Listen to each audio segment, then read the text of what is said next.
General Jeff because he mentioned your name to me literally last week, was getting on my case. Have you talked to Jenny yet? Has she called you?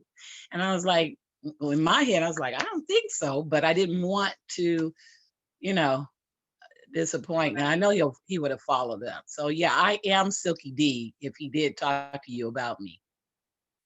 Oh, my cheeks are just bursting. Oh my God. That's crazy, huh? I love it though. But I see why he referred you to me though. Oh my gosh. Okay. Well, Yeah, wow. If my heart wasn't already exploding, it is now.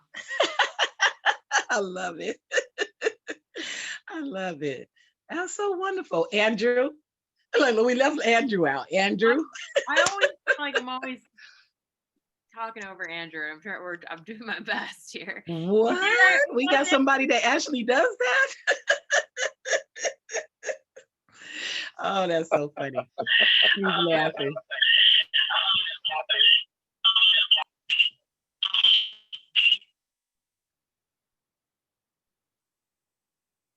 We got echo. Did we lose? Did we lose anybody?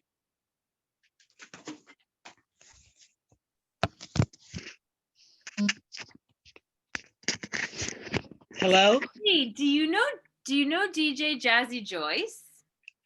Yes, I do.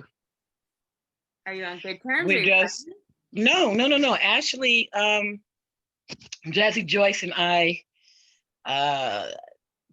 had words like almost 20 years ago. So I don't know if she remembers me or not. We were on a DJ conference call. And at that time, I think she was bitter, you know, and she was telling me the way I think in a whole bit, but don't be surprised, you know, being disappointed, all of this kind of negativity at the time, you know. And I think she was also going through homelessness. And then later, you know, I saw years later that, oh, okay, she's coming back a little bit. Because I thought for a minute that she gave up. She said she started in 1983. I literally started to the world to 1980. So that's what makes me the first female DJ. Although I do have a hater within my midst, right? That's trying to prove that I'm not the first world female DJ. Although KGLH did announce me in 1980 as the first female DJ, but he's trying to say that some DJ called DJ Baby, she was with some group. But I followed up on the history of it, and they said that this DJ was just a part of a girls group. They don't have any recollections of this person out here literally like me. I was a mobile jock just as well as being in the club scene, where you had Spinderella. Well, Spinderella was the second Spinderella because Salt-N-Pepa had a couple of Spinderellas before her. The only reason why they couldn't get rid of this one is because she was the first to be seen on video, and that gave huge popularity where they couldn't get rid of her. Yeah, I'm giving you some female DJ history, huh?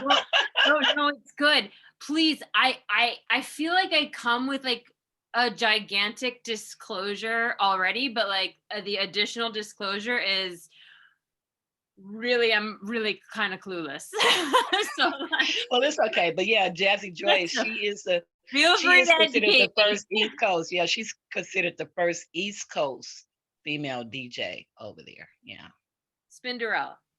No, not Spinderella. Spinderella's not the first. You got to understand. Spinderella is like the second generation. Her and my daughter and all. My daughter. Who's the first that you're saying? Me and Jazzy Joyce. Oh, Jazzy was the first on the East Coast. Yes. Jazzy is the first. Oh my gosh, this is coming full circle. So I've worked with Jazzy Joyce, and the people that I my first music festival over in Brooklyn that I produced, I was working with some folks in Paterson, New Jersey, Clifton, New Jersey, and they looped me into Jazzy Joyce. And interestingly enough, they're the people that I reached out to whose album Pay Homage, I wanted to bring to you as a gift to see if you could do anything with it. With the Universal. Yes. That is a wonderful gift. Thank you. Yeah, so I just reached out to them today. I mean, I have the music video, but I don't have the rights to it. I mean, I have it. In fact, I understand. I it can't understand. it can't go anywhere without going. Doesn't that suck? Because I think it's hindering, although I get it, for the artists to uh, get their royalties, but at the same breath, being a DJ and especially DJing for 40 years, the whole point of being a DJ is to promote the artists for them to get their royalties. And now we're being hindered of Right. playing music because we don't have licenses or whatever the case may be. So I'm just like, Well, this is a that's special case too because sorry, go ahead. no. It's good. Go ahead. 'Cause you're excited. Well, it's like a dual thing because the album that they produced called Pay Homage, the artist remastered and rewrote tributes to all the lady greats of the 80s and 90s. So there's double copyright issues because they, there's like the original music and then there's her royalties on top of that. So there's right. And then most of the time, and it's unfortunate, they're going to give tribute to all the East Coast women. They don't acknowledge the women on the West Side that has been involved with hip hop since it started in 1973. So, and it's unfortunate because I would say New York kind of controls that, and the media also does it as well. And then if the media want to talk about the West Coast, then that's where Yo-Yo and a couple of them come in because they're connected to gangster rap. And it's unfortunate because the music that we've had here before gangster rap was in the R&B and funk module of hip hop, and the poetry, all the 5 elements. We came up on that. It changed over here on the West Coast because of the brokers in the prison system and whole bit. It was done on purpose. So that's how the West Coast kind of like come out of that phase. So they want to start history with NWA, and there were groups and much hip hop before NWA. So that's the struggle that we're having, but we're making that change with Universal Hip Hop Museum. And by me being the director, the entertainment director on this side, that is part of my responsibility to make sure that we get inducted as well, to know about our history of hip hop coming from social justice, expressing the 5 elements, and know that it's not just gangster rap. And it's sad because the education I've done within the last 10 or 15 years is to let people know that rap is not hip hop. It's a genre of hip hop. It's not hip hop. And they connect that with that to do that manipulation here. So some real history. I'm gonna be learning a lot from you, I'm sure. Please just if I'm ever foot in mouth, I mean, you can call me out, but just know that my intentions are really pure. Oh, no, I know. And I have no, and I say that with everyone because really what's not pure is the fact that you guys do not have the real history of hip hop. Chuck D even put out a documentary about the pioneers of hip hop for the East Coast. And they don't even try to acknowledge that because we just have a lot of egotistic people that have made it over into the mainstream that's trying to hold that power when they really need to give truth to artists that are in the community that come out of that ideal of doing things. And just because they didn't make it on that major TV phase doesn't mean that they were not successful as a hip hop artist, let alone not well known. We call ourselves street celebrities. Even though you don't see me on TV, I'm known around the world. So that's what we call ourselves, as street celebrities, which makes it bigger than what you see in the mainstream, because now these generations don't even hold a title more than a couple of years. They're here, and then the next thing you know, they're gone. You don't even have no idea, remember, unless you can think of a song. And it's unfortunate because the eras that go back before, I would say 2000, I would say before, anywhere before 2000, probably 2015, you have artists that will never ever go away. They'll be in history forever and ever and ever. Because of course we had real instruments. We had definitely we had the professionalism in this business, um, and the type of music reached all around. It didn't matter. The type of lyrics that went into the music was able to, retain. You have music down now. You can't. Do you remember the words? You see what I'm saying? Do you know what the song means? Uh, Now, when you go, I just did a magazine interview. They tell me what is the difference now than then. Well, back then, a true DJ with skills is be able to make everybody dance to the point that the people in your crowd make you feel a part of the family.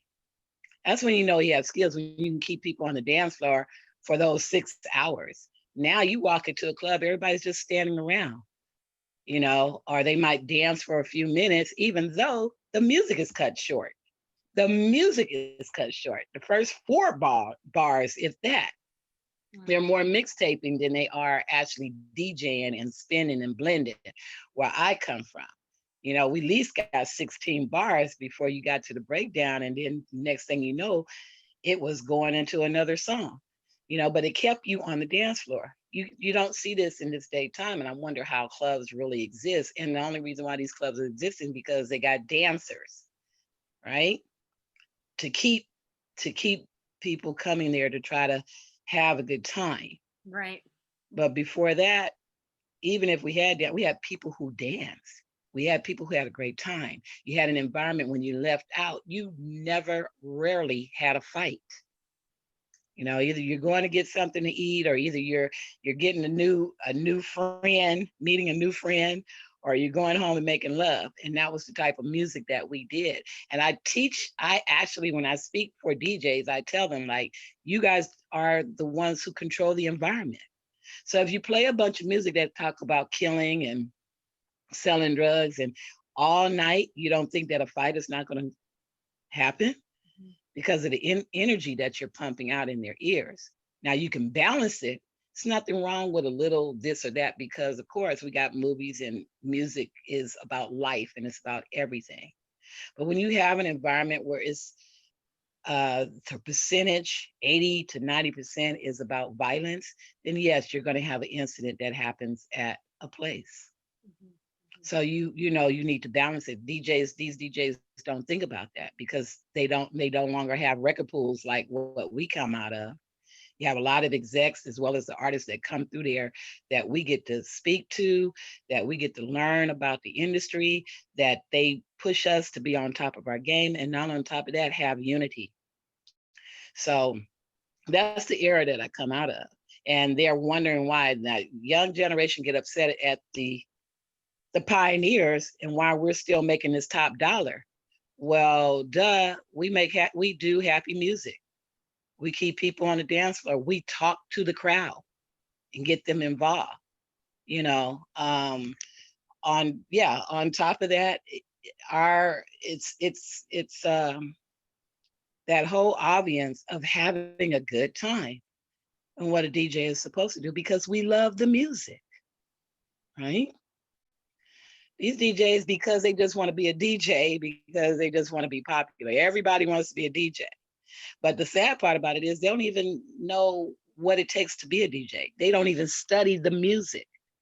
I come from where you read who produced it. And what you find out is it's not one person who does that. Now you get music, they won't even include all the people that helped put that song together. Just one person is known for that. One. And that's what caused the big ignorance in this game. The disrespect, as well as not knowing the business of this game. And you wonder why 40% of the homeless come from the entertainment game.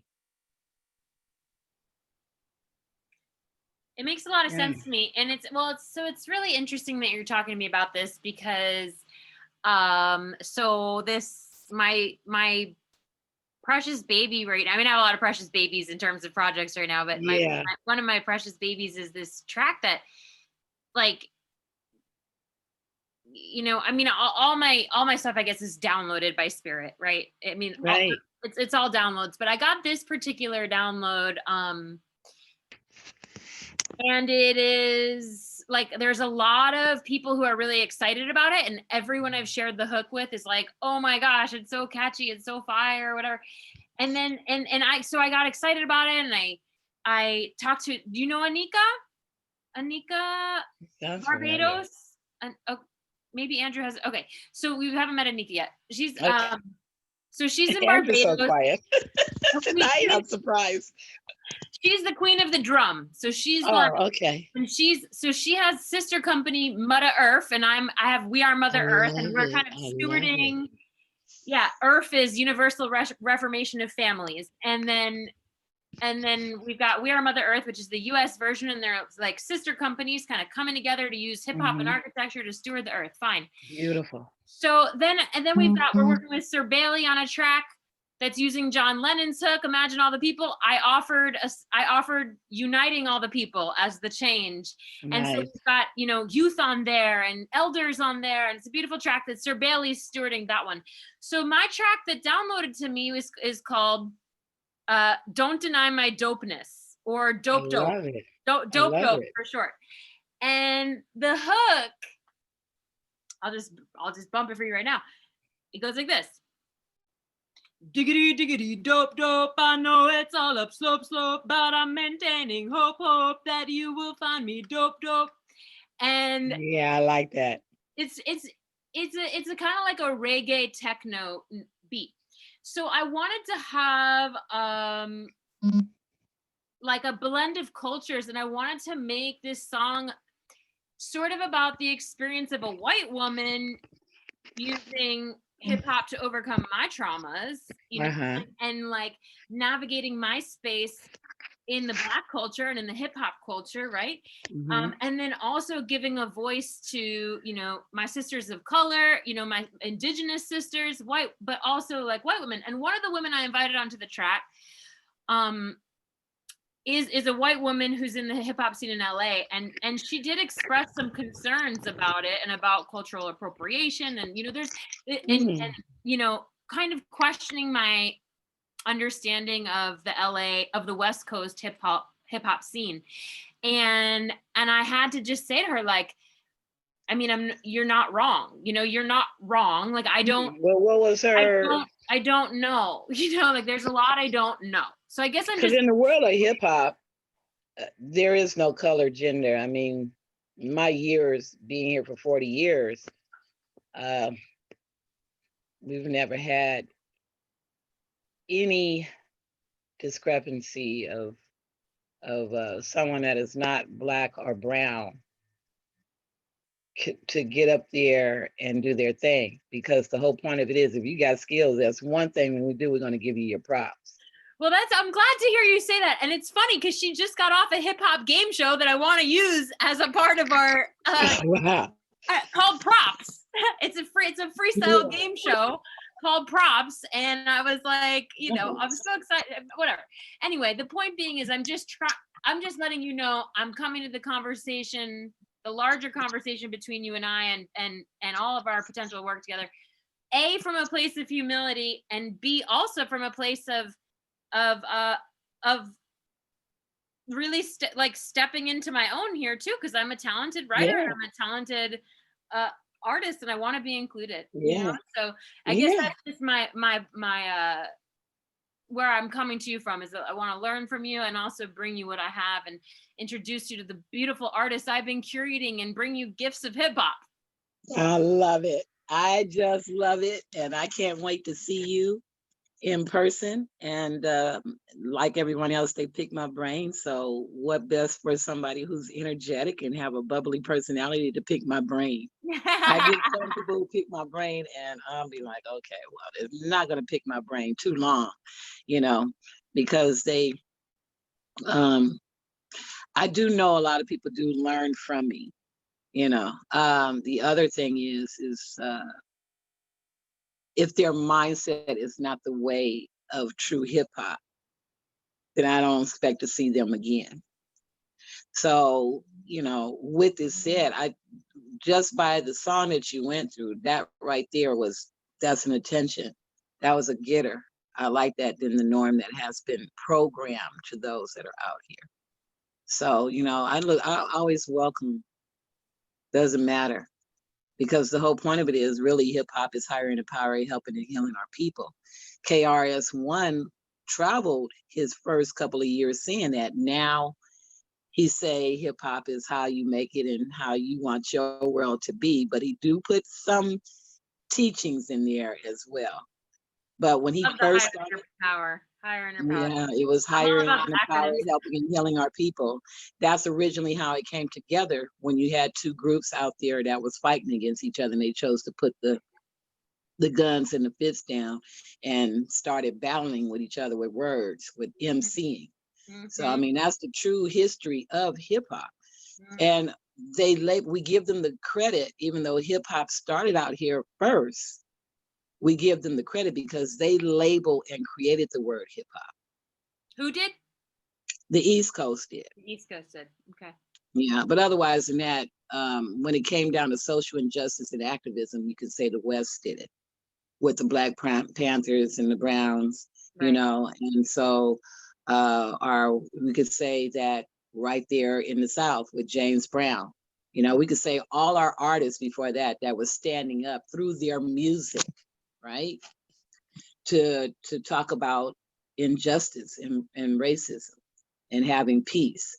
So just for the fact that we are now here in hip hop and this happens to be the nowadays world, and this happens to be life of waking up, and people can't understand it because I remember when they said rap wasn't going to last. Well, the only reason why rap is still existing is because of hip hop, because hip hop is a lifestyle, and it comes all the way back to our indigenous ways. As a matter of fact, when we first started communicating with each other as humans, and we did it through the arts. All the hieroglyphics, that's graffiti. Yeah, I was just talking to Courtney Right, about that. the drums, the storyteller, you know, the witch doctor, where now we're doing holistic type of care. All of that comes from our indigenous ways of just being human. So this is the reason why they'll never ever get rid of rap now, because that happens to be a part of our indigenous ways of communicating. Right. It just needs to balance, right, in that way. So awesome. Okay, yeah. so why don't we talk a little bit about your, like, where you're at in your orbit, particularly on I've been briefed a little bit on your birthday bash that's coming up, a little bit about the UN Well, Committee on the Status of Women, and, you know, some potential project submissions. So where are you in your orbit with that? You know, can I be of service? the birthday bash is going to be extended because of the COVID and this immediate lockdown. I still would like to do the virtual part though. I still want the blanket drive to happen at the 5 Points, but the birthday party itself, since you can go to get arrested. I'm not trying to get anyone out here to be arrested. So I just canceled the birthday party part. But I'm still planning for the virtual. I'm still planning for everyone to drop the blankets and food off at the 5 Points Youth Foundation. That's something I don't think that COVID should be able to, you know, because it's outdoors. I don't know if you've been to the 5 Points Youth Foundation, but it's very outdoors. So everybody can have plenty of 6 feet apart, this situation going on. So I was kind of bummed yesterday about it, but, you know, safety first. And then I didn't want to have anyone going to jail, you know, if the police came to my event, even though it was going to be outdoors and indoors. So that's an unfortunate thing that, you know, this emergency has happened, you know, here. What is it? Well, I do so many things. The fact that I am working on a documentary. The other thing is make Ladylike Entertainment go corporate, and continue to do the things that I do, educating as well as mentoring women like yourself to really control this game and be a lady in this game, because I've survived it all and still standing to this day, right? Made some decisions because, you know, money isn't everything to me. I think when you allow for money to be everything, you are susceptible to doing things against what your soul wants to do. Absolutely. Yeah, so I leave that alone because that's their own personal choice with their higher power. But that's what it really comes down to, you know, when it comes down to this type of world that we're in entertainment, and how long it's been existing, to how people, there's a movie, as a matter of fact, called Hollywood on Netflix. You should check it out. Okay. Because they brought in some truth on a lot of famous people that got into Hollywood as actors. And they basically, this movie was how someone became famous, was the casting couch. This movie is totally about the casting couch.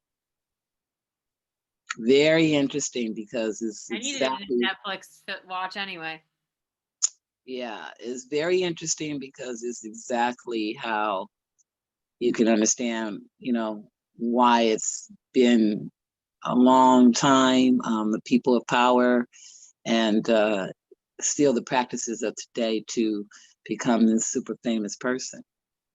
So, you know, they really, it's a movie, but, and they didn't take away no names. There are certain names that introduced that they kind of like showed you how they got into the business. So, and basically that's what it is now today, still. So. Okay. I'll take a look at that. Mhm, mhm. Okay, so cancellation on the in-person birthday, but we're still going to do a blanket drive. So maybe I can raise some awareness about that through my social media. Maybe I'll even go Awesome. down. I do have like a lot of nonprofit and for-profit partners that I sort of Nice. steward and like, you know, just play promoter for, which like I love to do. And also I feel like sometimes I feel like I don't know if my efforts are fruitless or not, because I'm like, my networks I've been fundraising for my networks online for so long that people must Oh, just be wow. like, she's asking for money again, or, you know, she's asking for donations again. But I'm still happy to at least do it and put it out there in the consciousness and the energy, and, you know, make some posts, see if I can donate stuff that I have, or buy some stuff and bring it down. I probably owe Andrew a visit anyway. So I will check in with Andrew about coordinating some of the logistics around the blanket drive. I would like to see you this Friday, as a matter of fact, if you're free. That would be great. I Are believe you here? Are you here in LA? I am. Yeah. Okay, yeah. I'm in NoHo. NoHo. I've heard of it, but is that China, like near It's Chinatown? North Hollywood, so it's like That's the what I arts thought. district that's close. Oh, you guys call it NoHo now. Okay, because I've heard of it, but I was like, aren't you near like Chinatown or something like that? No, No. not really. It's north of West Hollywood, over the canyon by Van Nuys. Okay. I'm I on the know you border are. of Van Nuys and Sun Valley. Yeah, that's North Corn Hollywood. capital. Yeah, that's North Hollywood. But North Hollywood is big on the dancers. I trained at Millennium, so I'm a dancer by nature. Actually, that's how I got into the hip hop scene, was through dancing. And I was a prima ballerina. Oh, nice. In high school, and then, you know, white girl prima ballerina, you know, I did ballet, but I trained in jazz, hip hop, tap, all the genres all the time. And I remember, like, through high school, I always had my awkward ballet hip hop girl, and I hated it. Everyone thought I was the awkward hip hop white girl. So when I moved out to LA, thought you were the B girl. I was, yeah. So when I moved out to LA, I decided I would get a work study at Millennium and Okay. hip hop studio, whatever, the commercial hip hop. Mm-hmm. And I trained. Millennium Crenshaw on the Shaw. It's on Lancashire.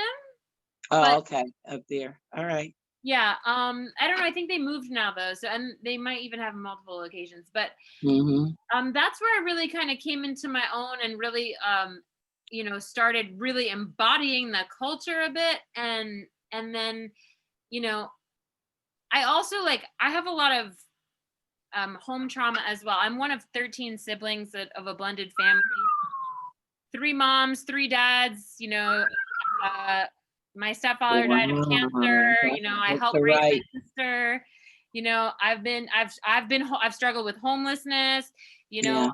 never food insecurity per se, but domestic violence, rape trauma, all of that. So Join the club. yeah, so when I was going through that on the East Coast, I got tapped into the Clifton and Patterson community, and they scooped me up and took me as one of their own. And I just found a home in the community, and then I expanded that out to the Brooklyn hip hop scene, and then what happened was I decided that I didn't really want to be front and center in the music part of it. I wanted to figure out how to bring hip hop into business, and how to heal the world through business models that brought art and fitness everywhere, and blended yoga, and I started blending yoga and hip hop. Nice. And inner city, like spiritual gangsters. Yeah. And that's nice. That was my shtick, was I want to be a spiritual gangster. I want to fine tune my body, have integrity in my heart, mind, soul, and spoken word. So you're a G. So understand, I'm a G. I am a G, and understand what G's are. We're gangsters for God. Understand that. That's why we carry on the mentality. See, that's the other thing, the miseducation about Bloods and Crips. So, I mean, they got bad when, crack came into the communities. So before that, we had the mentality of the Black Panthers and the Browns. That's how we really controlled our environment, which we're back here today. Thank goodness. Took some years to get everyone on that, but that's what real G's are. So, and we protect the community, we're protecting the youth, the senior citizens, and the whole bit. That's the true mentality of being a G, than what's been again programmed to us through media. Right. And music, right? Exactly. So, and we got to heal. It's just so much chaotic mental health. I would just say we have to heal. And for us that come out of that healing or made those changes are the reason why we need to exist today. Because that is our role. And I've said it to many of our pioneers, that is our role. This is our time now to be the teachers and the elders of the now generation, because they have no ideal, and it's sad to see them dying instantly from their fame because of the ignorance that's been, poisoned through them all these years, and there's no type of guidance of what the real business of this game is about. So, yeah. And that's why hip hop, Universal Hip Hop Museum, and highly respect Rocky McConnell and Cutman on what they're doing to not be so like what Hollywood does. And everybody, I kept telling them, no, the Universal Hip Hop Museum needs to be like the Museum of Tolerance. And because of what hip hop came out of, the social injustice. So with that said, we shouldn't have famous stars all the time. If that's the case, then we might as well just have another Grammy museum, or, Rock Hall of Fame, or the whole 9 yards, because that's what it serves. It doesn't serve what we're trying to do for Universal Hip Hop Museum about the community and the street celebrities and the purpose of what we do and why we do it. Got it. Yeah. Got it. Yeah, that all makes a lot of sense to me. I will say that for me, I embody a lot of personas, and one of those Mhm. personas is a mainstream persona, and that's Of how course. I am able to be a bridge. I'm able Mhm. to be a bridge for many communities that would never Mhm. normally come together, um, Yeah. by personifying the actress in Hollywood, by personifying, the professor, the academic, and using my education and degrees to form, to form nonprofit alliances, by Yeah. personifying the woman who's been a victim of rape trauma and has been homeless and is a gangster. I can take on and put on any of these hats, and Mhm. then I can call in conversations, and sometimes they're tough conversations, but Oh I yeah. but I can call in conversations and call in individuals, and that's my superpower. And I love asking people, what's your superpower, right? So, your superpower, it sounds like, is pioneering and education and, you know, Well, I'm like you. You're like actually you're really a reciprocation of me. And all the things you talk about, that's what I've survived and been a part of. I think the reason, because of all of those journeys that I've been through, like yourself, is the reason why I'm able to launch off other foundations and been in all the communities, the whole nine yards, understanding and being educator for 20 years for severe emotionally disturbed autism and juvenile court kids, and by those journeys, as well as coming up through abuse, rape, so yeah, so I can only say keep living because these, unfortunately, in this type of world where all victims are being, subject to.